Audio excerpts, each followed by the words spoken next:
ఆలూ ఫ్రైని ఒకసారి ఇలా ట్రై చేయండి. టేస్ట్ అయితే చాలా బాగుంటుంది.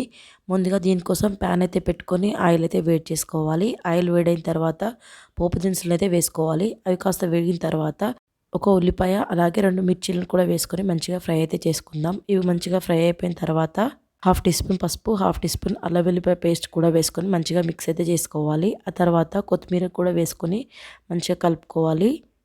ఇప్పుడు ఆలూ పీసెస్ అయితే చిన్న చిన్నగా కట్ చేసుకుని అయితే మనం ఇందులో అయితే వేసుకుందాము. ఒకసారి మొత్తం మిక్స్ చేసుకొని మూత పెట్టుకొని అయితే మగ్గించుకోవాలండి. ఇవి తొందరగా అడుగంటుతాయి, అందుకని మధ్య మధ్యలో కలుపుకుంటూ వేయించుకోవాలి. ఇవి వేగిన తర్వాత 1 టీ స్పూన్ కారం, 1 టీ స్పూన్ ఉప్పు, అలాగే ఒక హాఫ్ టీ స్పూన్ ధనియాల పౌడర్ అయితే వేసుకుంటున్నాను. ఒకసారి మొత్తం కలుపుకొని ఒక 5 నిమిషాల పాటు వేయించుకుంటే సరిపోతుంది.